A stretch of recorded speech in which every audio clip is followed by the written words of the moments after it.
Hello guys, మీరు చూస్తున్నారు RK ఎక్స్ప్లో Telugu channel. ఈ వీడియోలో మనం ఏం తెలుసుకుందామంటే, రన్నింగ్లో లౌడ్గా సౌండ్ వస్తుంది, తర్వాత వెహికల్ కానీ వైబ్రేషన్ అనేది వస్తుంది. ఇలాగా ఉన్న ప్రాబ్లమ్ని మనం ఎలాగ రెక్టిఫై చేసుకోవాలనేసి లాంగ్ వీడియో అయితే చేయబోతున్నాను. ఇప్పుడు మీరు చూస్తున్నది ఫేస్ డ్రైవ్ బేరింగ్స్ అనేవి చేంజ్ చేస్తున్నాము. దానికి ఎలాగ చేంజ్ చేసుకోవాలి, సౌండ్ అనేది రాకుండా ఏం చేయాలి అనేసి ఇప్పుడైతే చెప్పబోతున్నాను. లాస్ట్ వరకు చూడండి, స్కిప్ చేయకుండా. ఈ వెహికల్కి క్లచ్ దగ్గర ఫేస్ డ్రైవ్ బేరింగ్స్ అనేసి వస్తాయి. ఈ బేరింగ్స్ అనేమన్నా వెహికల్కి పోయి ఉంటే మనకి లౌడ్గా సౌండ్ అనేవి వస్తాయి. ఇవి పోయినాయి అనేసి మనం ఎలాగ తెలుసుకోవాలంటే, వెహికల్ని స్టార్ట్ చేయకుండా ఇలాగ వెహికల్ వీల్ని తిప్పినప్పుడు సౌండ్ అనేది వస్తుంది.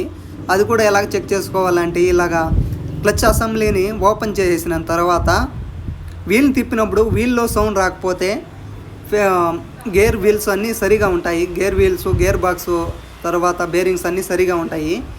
తర్వాత ఈ ఫేస్ డ్రైవ్ బేరింగ్స్ ఏమైనా పోయింటే లౌడ్గా సౌండ్ వస్తుంది. ఇది వేసినప్పుడు చూసినప్పుడు మనకి లౌడ్గా సౌండ్ వస్తుంది. మీరు ఎప్పుడన్నా సర్వీస్కి వెళ్ళినప్పుడు వీటిని ఓపెన్ చేసినప్పుడు ఒకసారి మీరే చెక్ చేసుకోవచ్చు, లేదంటే టెక్నీషియన్ చెప్పినా చెక్ చేసి వీటిని అయితే చేంజ్ చేస్తారు. వీటి బేరింగ్ కాస్ట్ కూడా తక్కువే పడతాయి. 120 రూపీస్, 130 రూపీస్, 150 రూపీస్ లోపే ఉంటాయి. ఒక్కొక్క బేరింగు ఒక్కొక్క వెహికల్కి ఒక్కొక్క కాస్ట్ అయితే ఉంటుంది. కాబట్టి నేనైతే కరెక్ట్గా చెప్తాను లేదు, కాస్ట్ కూడా తక్కువే ఉంటాయి, ఎక్కువ కూడా కాదు. లేబర్ కూడా 150 లోపే తీసుకుంటారు. మీరు దగ్గరలో ఉన్న టెక్నీషియన్కి చెప్పినా కానీ, లేదా మన వీడియో చూపించినా కానీ ఇలాగనే చేస్తే సరిపోతుంది.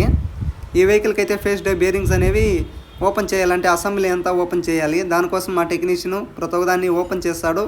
లాస్ట్ వరకు చూడండి, స్కిప్ చేయకుండా. ఇలాంటి వీడియోస్ కోసం మన ఆర్కే ఎక్స్ప్లో తెలుగు ఛానల్ని షేర్ చేయండి, లైక్ చేయండి.